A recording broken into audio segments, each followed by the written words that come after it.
Hello everyone, welcome to the channel Nitesh education 27। Friends, मैं इस channel पर UGC NET paper first and paper 2 education and psychology की तैयारी करवाता हूँ। साथ ही साथ all over India PhD admissions and all type of teaching vacancies like TGT, PGT, professor, associate professor, assistant professor, साथ ही साथ UGC NET related regular updates भी आप लोगों को देता रहता हूँ।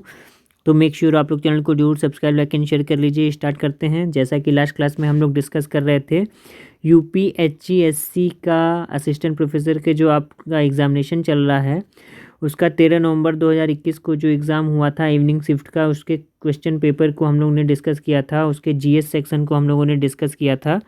अब आज हम लोग डिस्कस करेंगे 13 नवंबर 2021 का शिफ्ट 1 का, यानी मॉर्निंग शिफ्ट के एग्ज़ाम जो आपका हुआ था, उसके क्वेश्चन पेपर को, उसके पार्ट फर्स्ट को, उसके जीएस के पेपर को हम लोग जो है डिस्कस करेंगे। डिस्कस करने से पहले, स्टार्ट करने से पहले आपको बताना चाहता हूँ कि यहाँ पर हम लोग टेंटेटिव सॉल्यूशन की बात करते हैं।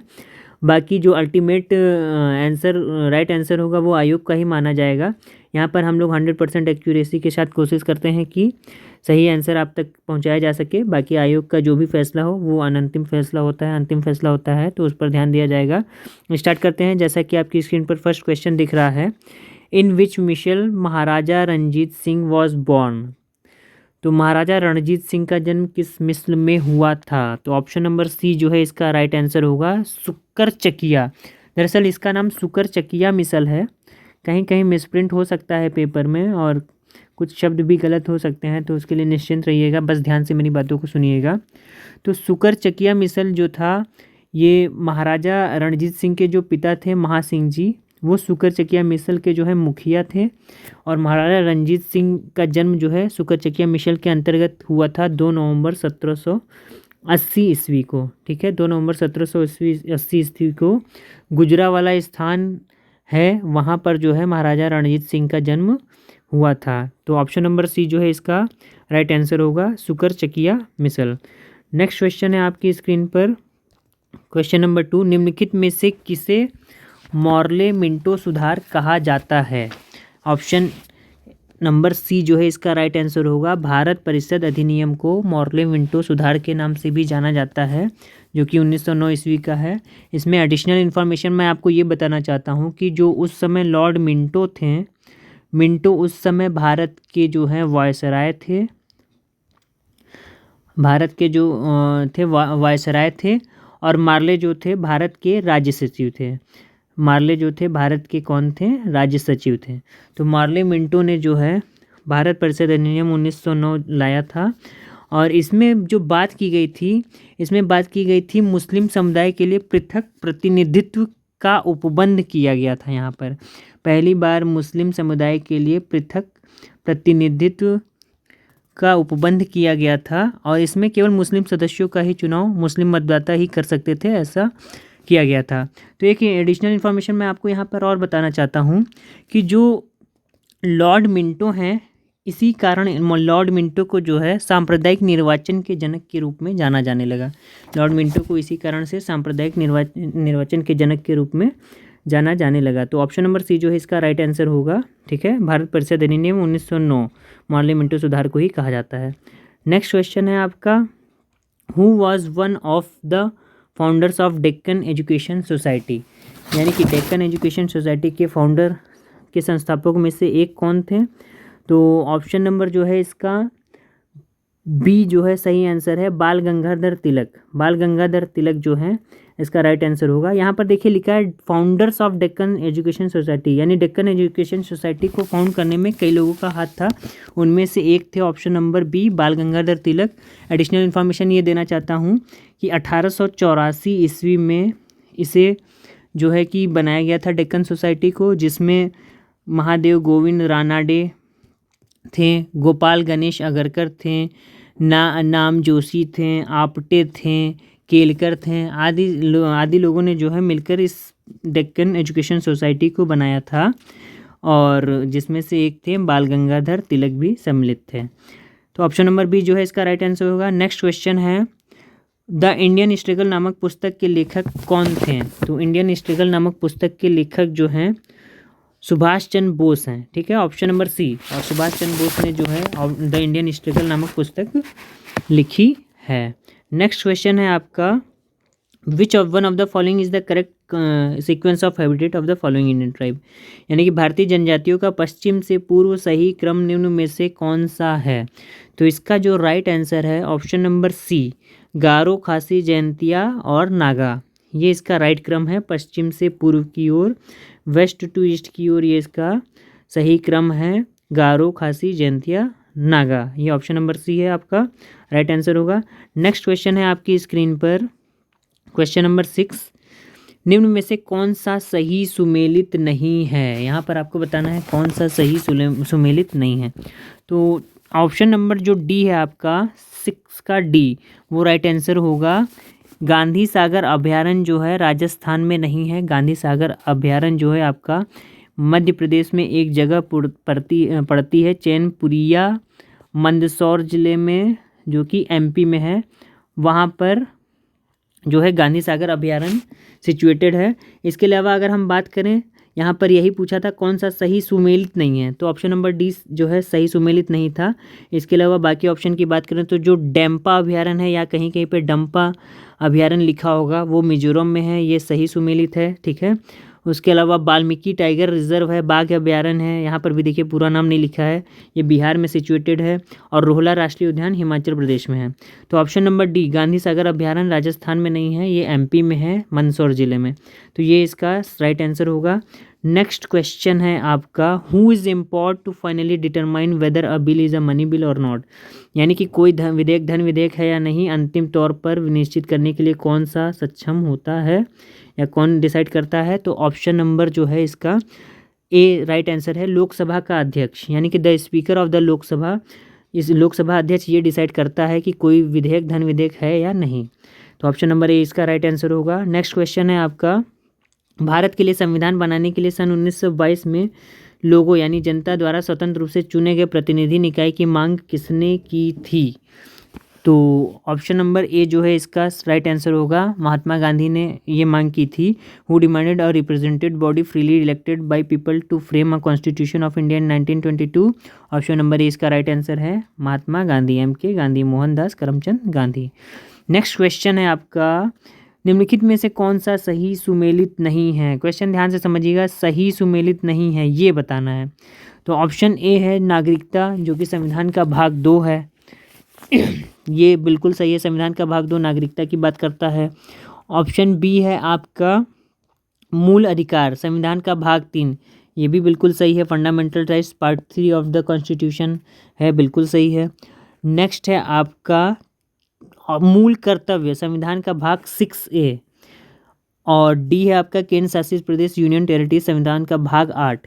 तो डी ऑप्शन भी सही है आपका, ए भी सही है, बी भी सही है, डी भी सही है, तीनों ऑप्शन सही है। लेकिन ऑप्शन नंबर सी जो है करेक्ट नहीं है। जो ऑप्शन नंबर सी है यानी मूल कर्तव्य जो है, ये संविधान के पार्ट 4A का भाग है और आर्टिकल 51A के अंतर्गत जो है मूल कर्तव्यों को रखा गया है। तो 9 का सी जो है सही सुमेलित नहीं है, यानी कि ऑप्शन नंबर सी जो है इसका राइट आंसर होगा, ठीक है। संविधान का भाग 6 नहीं बल्कि संविधान के भाग 4A में बात की गई है। नेक्स्ट क्वेश्चन है आपका, when India became a member of international monetary fund, IMF का सदस्य कब बना था इंडिया, यानी कि भारत कब अंतर्राष्ट्रीय मुद्रा कोष का सदस्य बना था। तो इसका ऑप्शन नंबर ए जो है राइट आंसर है, 1945 को, यानी 27 दिसंबर 1945 को जो है भारत जो है IMF का सदस्य बना था। और इसका हेडक्वार्टर जैसा कि वाशिंगटन DC में है, आपको पता होगा। नेक्स्ट क्वेश्चन है आपकी स्क्रीन पर, ज्वालामुखी के संदर्भ में कौन सा कथन सत्य है। ज्वालामुखी के संदर्भ में यानी वोल्केनोज के संदर्भ में। तो पहला है, ज्वालामुखी की विस्तृत श्रृंखला वायुमंडलीय कार्बन डाइऑक्साइड के उत्सर्जन एवं हटाने की भूवैज्ञानिक समय में जिम्मेदार माना गया है। यानी कि यहाँ पर समझने वाली लाइन ये है, extensive chains of volcanoes have been responsible for both emitting and then removing atmospheric CO2। यानी कि कुल मिला के अगर हम बात करें तो अकॉर्डिंग टू द टाइम जो CO2 है, और जो यानी कि ज्वालामुखी है वो CO2 को जितना एमिट करती है उतना ही क्या कर लेती है, टाइम के अकॉर्डिंग रिमूव कर देती है। यानी एक बैलेंसिंग बना के चलती है ज्वालामुखी, ये काम करती है किसके रिस्पेक्ट में, एनवायरनमेंट के रिस्पेक्ट में और अर्थ के रिस्पेक्ट में। तो पहली बात ये कही गई है कि क्या यह बात सही है या नहीं, तो ये बात बिल्कुल सही है। ज्वालामुखी क्या है, जितनी CO2 अर्थ पे पहुंचाती है उतनी ही उसको वापस रिमूव कर देती है किसी न किसी प्रोसेस के थ्रू, ठीक है। क्योंकि जब भी ज्वालामुखी इरप्शन होता है तो जो सल्फेट है वो अर्थ को क्या करते हैं, वो अर्थ को कूल करने का काम करते हैं। और जो CO2 एमिट होती है वो ग्लोबल वार्मिंग का कॉज होती है और वो अर्थ को वार्म करने का काम करते हैं, अर्थ के एटमॉस्फेयर को। तो अब देखिए सेकंड जो पार्ट है इसमें, सेकंड पार्ट आपकी स्क्रीन पर यह है, यह प्रक्रिया पृथ्वी के सतह का तापमान स्थिर करती है। बिल्कुल सही है भाई। जब सल्फेट जो ज्वालामुखी से निकलता है वो अर्थ को कूल करता है और CO2 जो निकलता है ज्वालामुखी से वो अर्थ को वार्म करता है और यही ग्लोबल वार्मिंग का कॉज होता है। यानी कि देखिए एक कूल कर रहा है, दूसरा वार्म कर रहा है, यानी कि ये एक बैलेंसिंग, कहीं ना कहीं एक दूसरे के बैलेंसिंग लेकर चलते हैं, एक दूसरे को मिलाकर साथ साथ चलते हैं। तो इस प्रक्रिया से क्या होता है, पृथ्वी के सतह का तापमान स्थिर होता है। तो ऑप्शन 1 और ऑप्शन 2 अकॉर्डिंग टू मी मेरे हिसाब से दोनों सही है, ठीक है। 1 व 2 दोनों सही है मेरे हिसाब से। बाकी आयोग देखिए क्या आंसर देता है, वो आयोग के ऊपर है। लेकिन फिलहाल तक के लिए टेंटेटिव सॉल्यूशन क्या है, ऑप्शन नंबर सी, बोथ 1 और 2 आर करेक्ट। नेक्स्ट क्वेश्चन है आपका, गंगा एक्शन प्लान किस वर्ष प्रारंभ हुआ था। तो ऑप्शन नंबर बी जो है इसका सही आंसर होगा 1986 में। गंगा एक्शन प्लान जो है आपका जून 1986 में आया था, जिसे कौन लाया था, राजीव गांधी जी की कर कमलों द्वारा इस प्लान को लाया गया था। और जिसमें 25 टाउन जो थे मेजर टाउन से क्लास फर्स्ट टाउन, यानी 25 ए श्रेणी के जो टाउन थे उन, यानी कि जिसमें यूपी के 6 टाउन्स थे, वेस्ट बंगाल पश्चिम बंगाल के 15 टाउन थे और बिहार के 4 टाउन थे। इनको क्या है गंगा एक्शन प्लान के थ्रू रखा गया था और ये राजीव गांधी जी लाए थे। तो ऑप्शन नंबर बी जो है इसका राइट आंसर होगा, 1986 में राजीव गांधी द्वारा लाया गया था। नेक्स्ट क्वेश्चन है आपका, किस राज्य ने सरकार की उपलब्धियों को प्रदर्शित करने के लिए वेब आधारित मंच प्रतिबिंब मार्च 2017 में शुरू किया।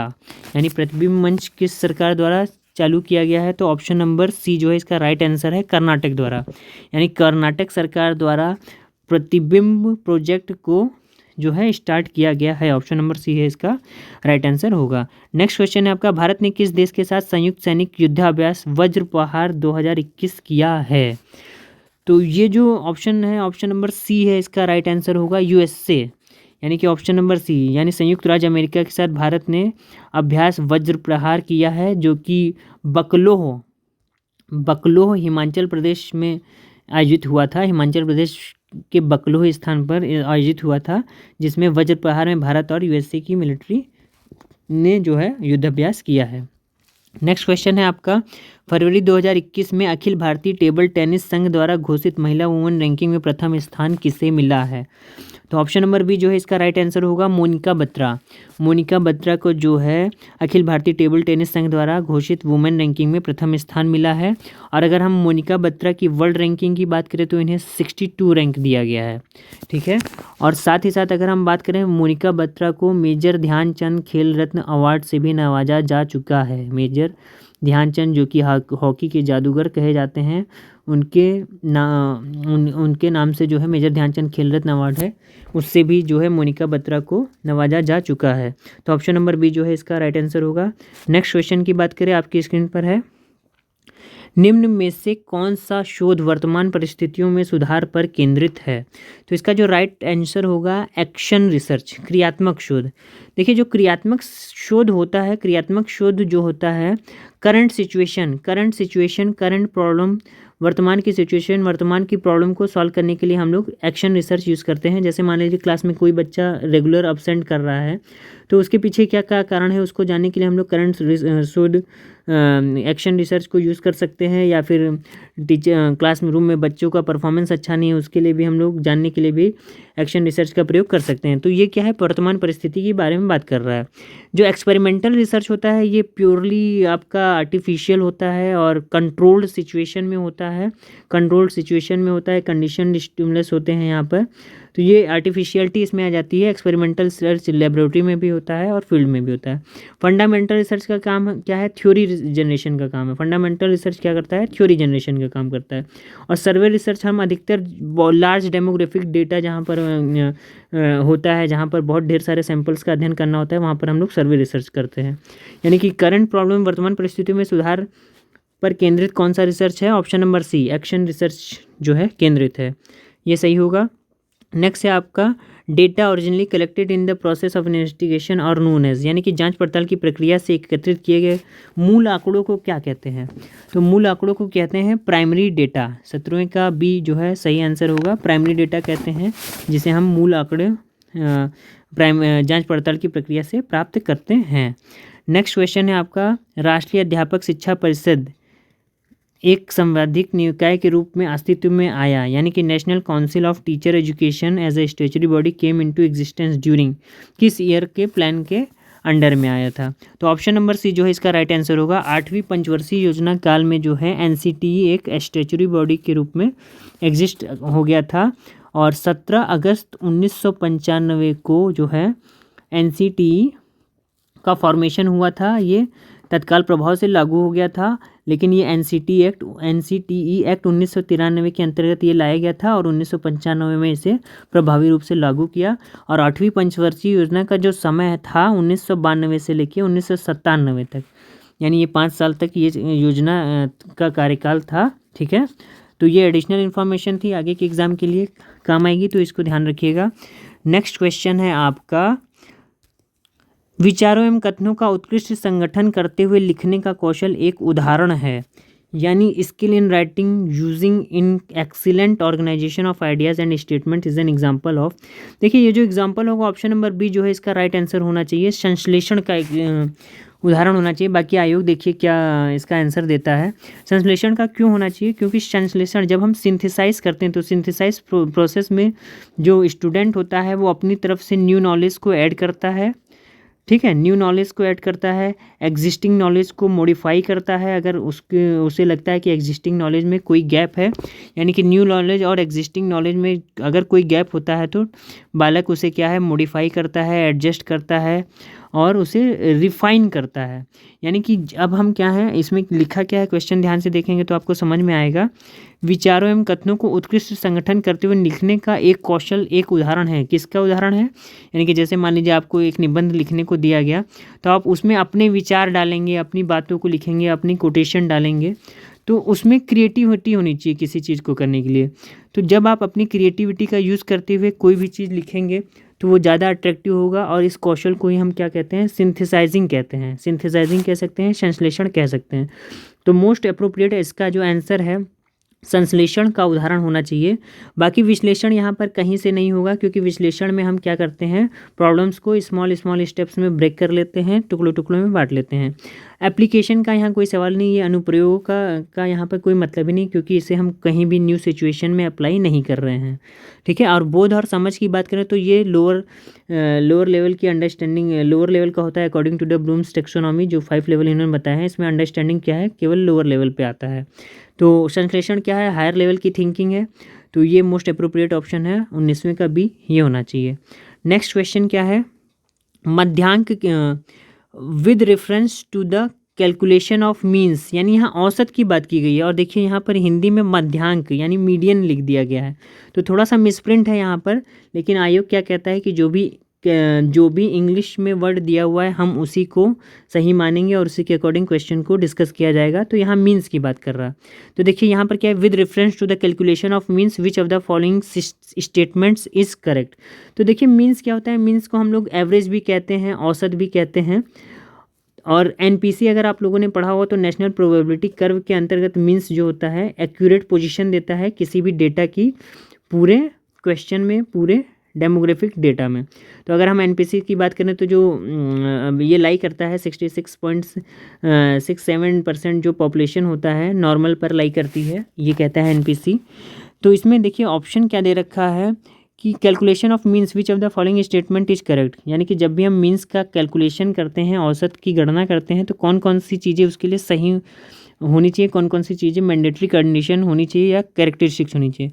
सबसे पहला distribution of data is normal होना चाहिए। देखिए मैंने एनपीसी की बात की, एनपीसी यही कहता है कि जो मान लीजिए जो भी डेटा है उसका 66.67% जो पॉपुलेशन है वो एनपीसी कर्व के अंदर लाई करना चाहिए, यानी कि +1 - 1 सिग्मा के अंतर्गत इसको लाई करना चाहिए।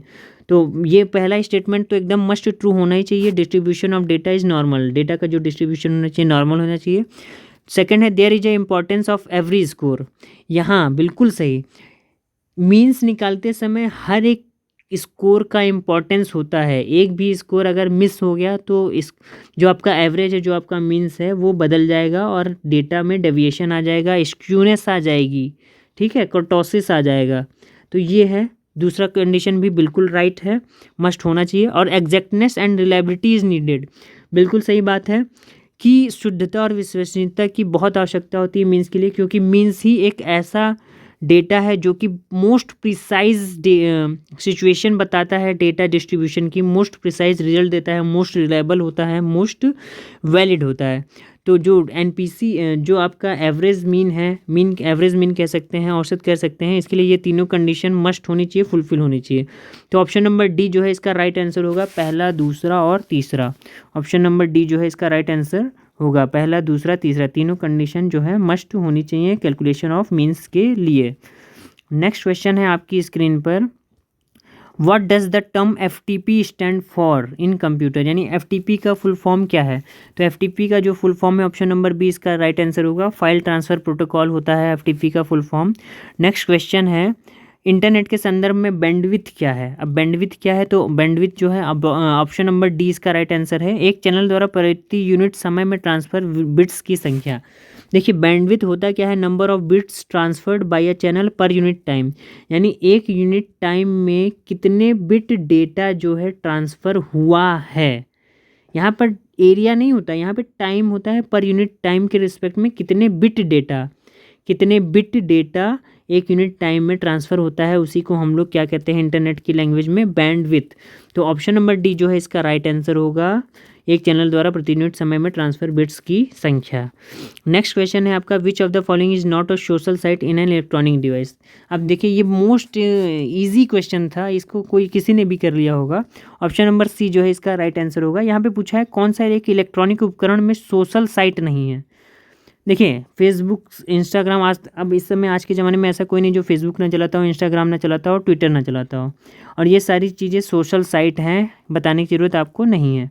केवल याहू जो है मैसेंजर साइट है, या आप कह लीजिए जैसे गूगल हम लोग यूज़ करते थे उस तरीके का एक वेब ब्राउज़र है, इस याहू मैसेंजर भी कहते हैं, बहुत सी चीज़ें इसमें भी फैसिलिटी मिलती हैं, तो ये एक सोशल साइट नहीं है। तो ऑप्शन नंबर सी जो है इसका राइट आंसर होगा।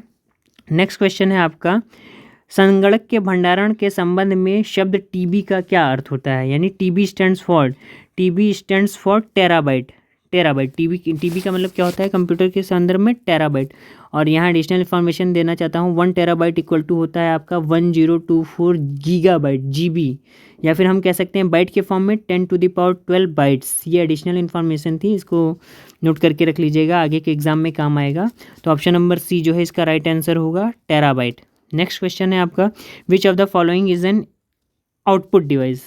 आउटपुट डिवाइस क्या है, बहुत ही सिंपल क्वेश्चन, आउटपुट डिवाइस क्या है, स्पीकर। ऑप्शन नंबर बी, यानी कि 25वें का जो है बी आंसर होगा, option number B.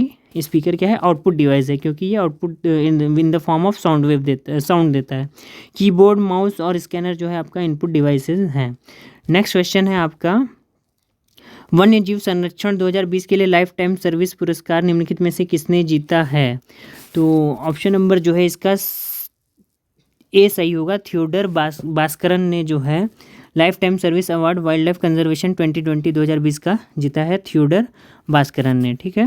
Next question है आपका, how many major types of soils are found in India, यानी भारत में मुख्य कितने प्रकार की मृदा पाई जाती है। तो अगर अकॉर्डिंग टू द एनसीईआरटी के अनुसार जो है भारत में 8 प्रकार की मृदा पाई जाती हैं।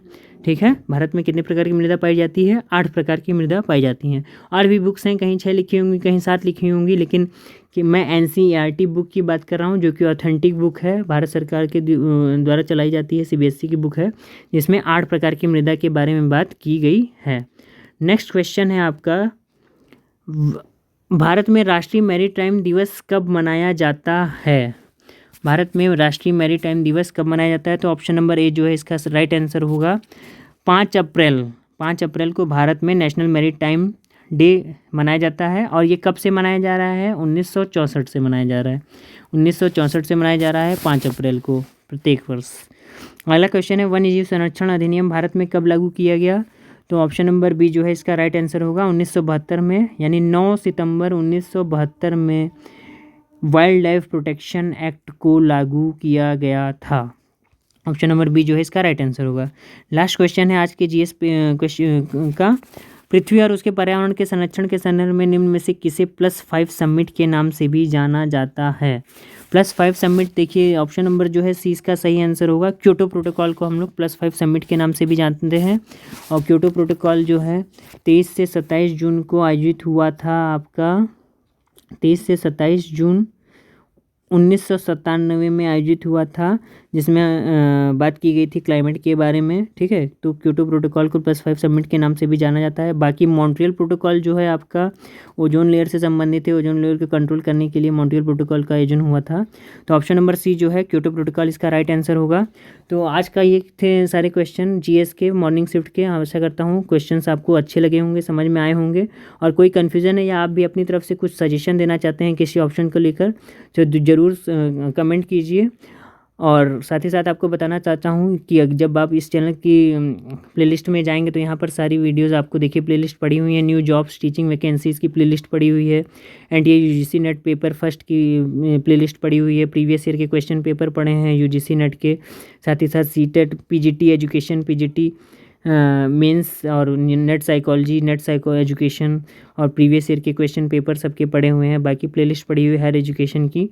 तो एक बार ज़रूर चैनल पर विजिट करिए। आशा करता हूँ ये वीडियो आपको अच्छा लगा होगा। और यदि कोई कन्फ्यूजन है तो आप कमेंट के द्वारा पूछ सकते हैं। Thank you so much. आपका दिन